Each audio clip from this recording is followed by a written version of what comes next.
Bismillahirrahmanirrahim. Assalamualaikum warahmatullahi wabarakatuh. Selamat datang kembali di Fakta Sejarah. Di kesempatan kali ini, saya akan membawakan kisah yang dituliskan oleh Nanay Dimarsio, Tumbal Kabut Pembalasan. Sebelum kita masuk ke selengkapnya, alangkah baiknya mari kita berdoa dulu. A'udzu bikalimatillahi tammati min syarri ma khalaq. Bismillahirrahmanirrahim. Allahumma sholli ala sayyidina Muhammad sallallahu alaihi wasallam. Ini dia selengkapnya.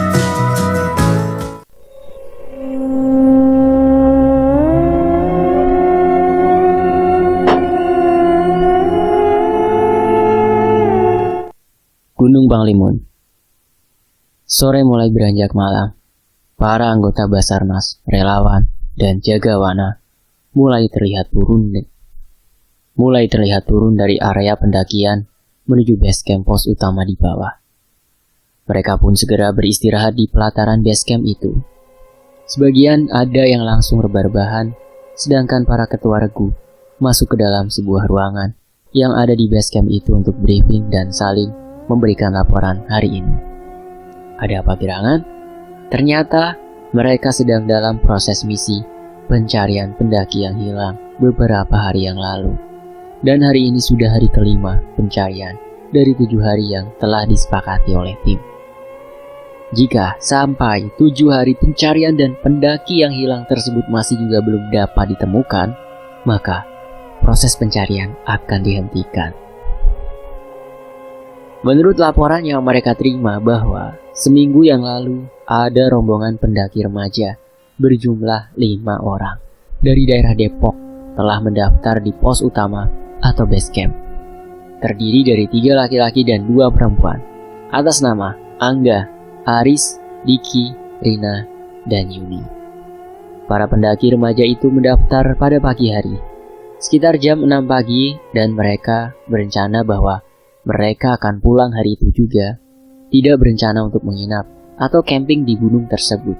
Jadi, setelah sampai puncak, istirahat sebentar di puncak sambil menikmati pemandangan, lalu langsung turun lagi. Di hari kejadian itu, waktu itu sekitar pukul 5:30 sore.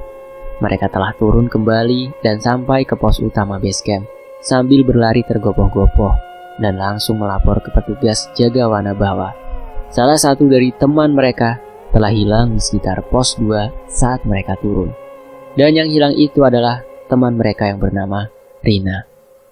Segera saja petugas jagawana membawa mereka berempat ke ruangan di dalam pos utama base camp tersebut untuk diinterogasi dan meminta mereka untuk menjelaskan kronologisnya secara rinci.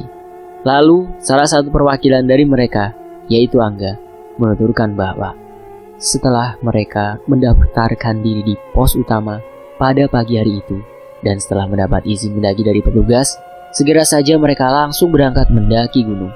Kira-kira 5 jam perjalanan mendaki, akhirnya tepat pukul 12.30 siang, mereka sampai juga di puncak. Lalu, mereka istirahat sambil menikmati pemandangan dari atas puncak, berfoto-foto dan lain-lain. Setelah puas menikmati puncak, kira-kira pukul 2 siang, mereka pun segera beranjak turun dari puncak untuk kembali melalui rute yang sama dengan waktu mereka naik. Gunung Halimun memiliki tinggi kurang lebih 1428 meter di atas permukaan laut dan memiliki 5 pos pendakian. Gunung Panglimun termasuk gunung yang sering turun kabut. Mungkin oleh sebab itu, gunung tersebut dinamai Gunung Panglimun, yang asal katanya dari kata Halimun, yang berarti kabut. Dalam perjalanan turun dari pos 5 sampai pos 3, Angga menuturkan perjalanan mereka aman-aman saja. Tidak ada keanehan sedikit pun. Saat itu, waktu sudah menunjukkan pukul 4:30 sore, dan sebentar lagi sudah sampai di pos 2. Dan menurut perkiraan mereka, bahwa mereka akan sampai di pos utama base camp itu sebelum jam 6 sore. Cuaca saat itu juga sangat cerah. Tidak ada awan mendung atau gerimis, bahkan tidak terlihat kabut sedikit pun yang menemani perjalanan mereka turun. Beberapa menit kemudian, Akhirnya mereka sampai juga di pos 2. Karena untuk mengejar waktu sebelum malam tiba, mereka sepakat untuk langsung melanjutkan perjalanan tanpa beristirahat terlebih dahulu di pos 2 itu. Di samping itu, dari pos 2 ke pos 1, treknya pun sudah agak landai. Jalan setapaknya agak besar dan lurus, serta kiri dan kanannya cuma diapit pohon-pohon dan semak belukar pendek saja. Jadi, tidak ada jurang sampai pos 1. Aman. Tapi, sesuatu pun terjadi. Baru beberapa meter saja mereka berjalan, kabut tiba-tiba turun dengan lebatnya.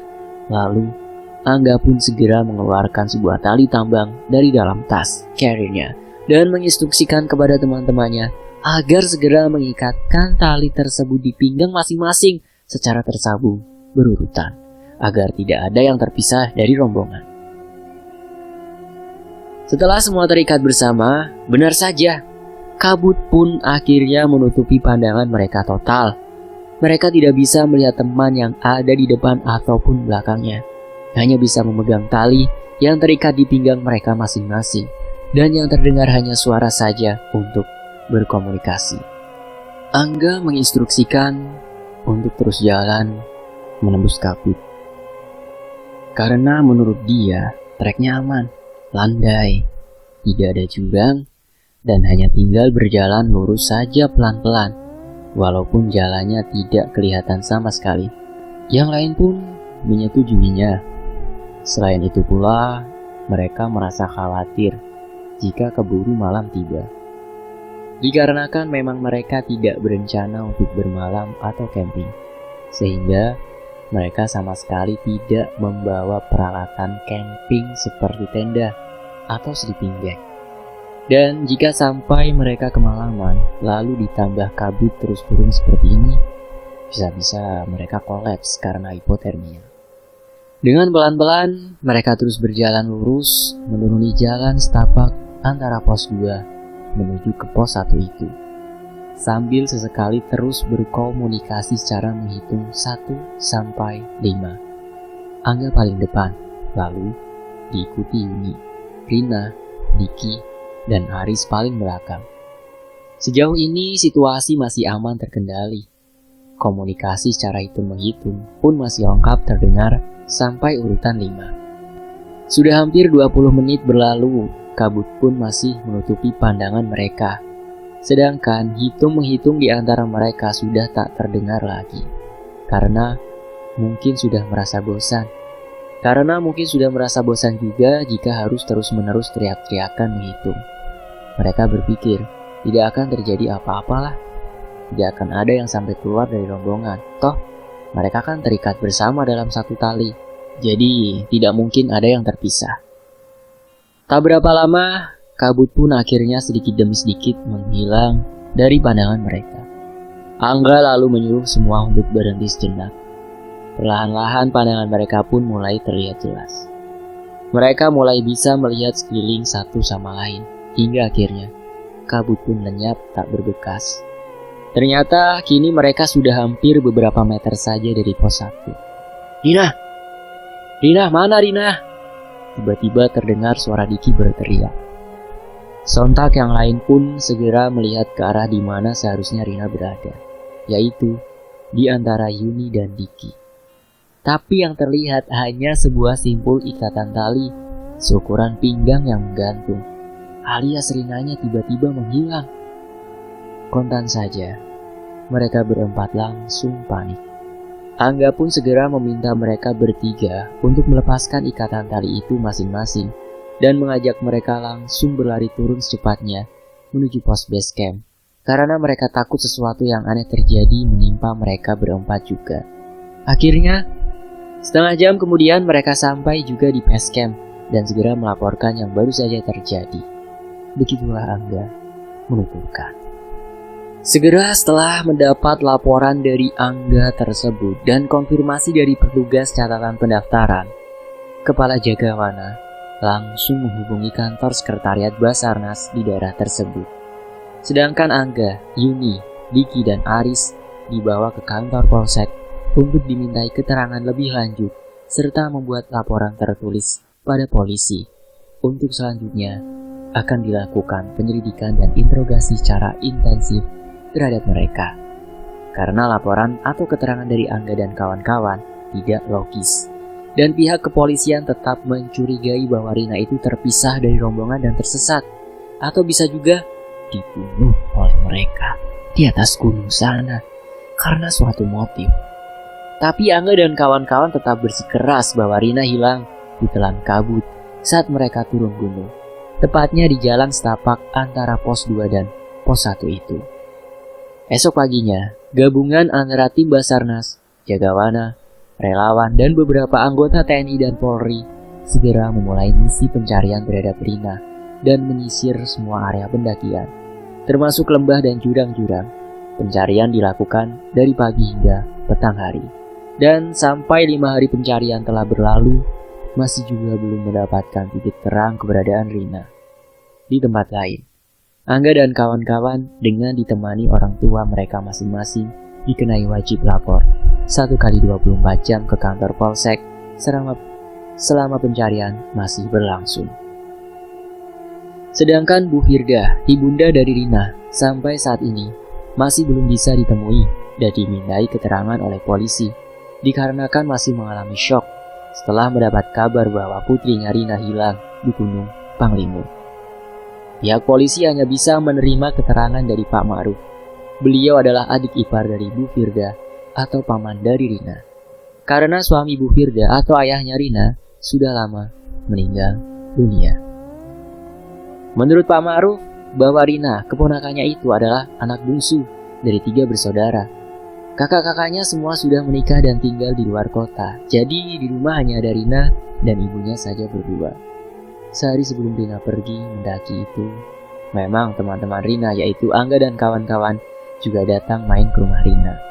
Mereka juga menemui Bu Firda seraya meminta izin kepadanya untuk mengajak Rina esok harinya jalan-jalan ke pantai bersama mereka. Alasannya untuk sekedar having fun setelah kemarin lumayan merasa pusing dan tertekan setelah mengikuti ujian akhir di sekolah. Rina dan Angga terus dan kawan-kawan adalah teman satu sekolah di SMA-nya. Dan mereka memang sering main ke rumah Rina sebelumnya.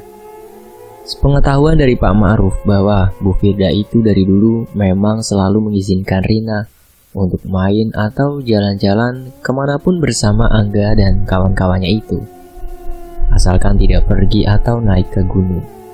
Beliau pun tidak tahu alasannya kenapa. Makanya saat Rina dan Angga bilang mau jalan-jalan ke pantai, tentu saja Bu Firda mengizinkannya. Hingga akhirnya terjadi kejadian seperti ini. Itu yang membuat Ibu Firda syok saat mendengarnya dan tak habis pikir kenapa Rina dan teman-temannya bisa tega berbohong kepadanya dan juga untuk pertama kalinya. Sungguh sedih dan kecewa hatinya. Akhirnya hari terakhir pencarian pun tiba. Sama seperti hari-hari pencarian sebelumnya. Hasilnya pun nihil. Hingga detik-detik sore hari pun datang. Pencarian pun resmi dihentikan. Semua kepala regu atau tim, baik itu Basarnas, Jagawana, relawan mahasiswa, anggota TNI dan Polri, langsung diminta menuju ke kantor Polsek untuk briefing kasus ini bersama Pak Kapolsek. Sesampainya di kantor Polsek, mereka segera masuk ke dalam ruang rapat di kantor Polsek tersebut untuk memulai briefing. Selang setengah jam kemudian, tiba-tiba terdengar suara ketukan di pintu di saat rapat sedang berlangsung. Pak Kapolsek pun mempersilahkan masuk. Pintu pun terbuka dan seorang ajudan polisi pun masuk, melaporkan bahwa di lobi ada Bu Firda, ibunda dari Rina, ingin bertemu dengan Pak Kapolsek. Tentu saja, ini sesuatu hal yang sangat ditunggu. Berhubung sejak terjadinya kasus ini pihak kepolisian sama sekali belum pernah bisa menemui atau meminta keterangan dari Bu Firda sendiri. Walaupun dari 7 hari yang lalu, pihak polisi sudah beberapa kali memanggil Bu Firda melalui pihak keluarganya, termasuk Pak Ma'ruf, supaya untuk bisa datang ke kantor Polsek. Tapi Bu Firda tidak pernah memenuhi panggilan dari pihak kepolisian. Dan tak disangka, hari ini beliau datang juga, hari di mana proses pencarian sudah dihentikan. Segera saja Pak Kapolsek memerintahkan ajudannya itu untuk segera menjemput Bu Firda di lobi dan membawa ke ruangan rapat ini. Tak lama kemudian, dengan diantar ajudan polisi tersebut, Bu Firda pun masuk ke dalam ruang rapat itu dan menyalami semua yang ada di situ. Pak Kapolsek memperkenalkan mereka satu persatu dan menjelaskan bahwa beliau-beliau ini adalah para ketua regu dari tim pencarian kasus Rina ini, yang berasal dari beberapa instansi yang berbeda dan beberapa juga perwakilan dari para relawan mahasiswa. Pak Kapolsek juga menjelaskan bahwa hari ini, tepatnya tadi sore, pencarian terhadap Rina telah resmi ditutup atau dihentikan, mengingat kesepakatan yang telah tim sepakati bersama sebelumnya. Jadi, briefing kali ini hanya sebatas agenda untuk merekapitulasi hasil laporan-laporan dari setiap ketua tim selama 7 hari pencarian itu berlangsung. Jadi intinya, Pak Kapolsek meminta maaf kepada Bu Firda bahwasanya tidak akan ada lagi agenda pencarian terhadap kasus hilangnya Rina ini lagi ke depannya. Bu Firda pun mengangguk dan tersenyum legowo kepada semua yang ada di situ. Dan dia pun mulai buka suara untuk pertama kalinya. Sebelumnya, saya ucapkan terima kasih yang sebesar-besarnya kepada Pak Kapolsek dan semua bapak-bapak yang ada di sini. Karena selama 7 hari ini telah berusaha keras bersama anggota-anggota timnya yang lain untuk mencari keberadaan putri saya Rina yang telah hilang. Walaupun tidak menemukannya, tapi saya sangat menghargai usaha bapak-bapak semua, ucapnya berusaha tegar. Tapi kedatangan saya ke sini bukan untuk meminta penambahan waktu pencarian lagi atau lain sebagainya. Saya sudah ikhlaskan itu semua. Tapi kedatangan saya ke sini adalah hanya ingin mencurahkan hati saya kepada bapak-bapak sekalian tentang apa yang sebenarnya terjadi terhadap Rina anak saya. Karena meskipun ini adalah sebuah aib keluarga yang seharusnya tidak boleh diungkapkan pada orang lain, tapi menurut saya sekaranglah saat yang tepat untuk menceritakannya, agar hati saya bisa lebih tenang sedikit dengan berbagi pengalaman ini pada bapak-bapak sekalian. Ujarnya lagi sambil dengan mata berkaca-kaca. Semua yang ada di situ pun saling berpandangan heran satu sama lain. Mendengar penuturan dari Bu Firda tersebut, "Maksud ibu bagaimana? Aib apa, Bu? Kami tidak mengerti," tanya Pak Kapolsek menegaskan. Karena semua yang ada di situ berpikir ini mungkin cuma kasus kecelakaan atau bisa juga kriminal. Tetapi kenapa tiba-tiba bisa jadi menjurus ke masalah aib keluarga? Baiklah, saya akan cerita. Tapi sebelumnya saya mau bilang bahwa saya tidak masalah jika setelah saya bercerita ini nanti bapak-bapak sekalian menganggap saya sakit jiwa, gila, atau apalah. Karena yang nanti akan saya ceritakan ini adalah sesuatu hal yang jauh dari pikiran yang logis, yang mungkin tidak pernah ada dalam disiplin ilmu yang bapak-bapak pernah pelajari sebelumnya. Sekali lagi, buat saya itu tidak masalah. Saya cuma ingin curhat dan berbagi pengalaman saja, supaya hati saya ini bisa sedikit tenang, walaupun akhirnya harus tetap kehilangan putri saya tercinta, dirinya. Bu Firda pun memulai ceritanya, dan seperti inilah cerita dari Bu Firda. Pada zaman dahulu, tepatnya era sebelum kemerdekaan atau zaman kolonial Hindia Belanda, kakeknya Rina atau ayahanda dari Bu Firda adalah seorang saudagar dagang yang cukup terpandang dan kaya pada zamannya. Sebut saja Ki Oyo. Nah, Ki Oyo ini asalnya adalah anak dari seorang petani miskin. Tapi berkat kecakapannya berbicara dan bergaul, walaupun ia masih anak-anak, dia bisa punya banyak teman baik dari anak kalangan pribumi ataupun kolonial. Dia pun anak yang tekun dalam belajar dan mempelajari ilmu tentang perdagangan, apalagi urusan hitung-menghitung. Dan berkat ketekunannya dalam mendalami bidang itu, terutama dagang dan hitungan, maka di usia remaja dia berhasil diangkat menjadi pekerja bagian tata usaha pembukuan di sebuah serikat dagang yang bekerja sama dengan pemerintah kolonial. Hingga suatu ketika di mana Ki Oyo sudah beranjak dewasa, dia jatuh cinta kepada seorang gadis pribumi, yaitu seorang anak Demang kaya di daerahnya.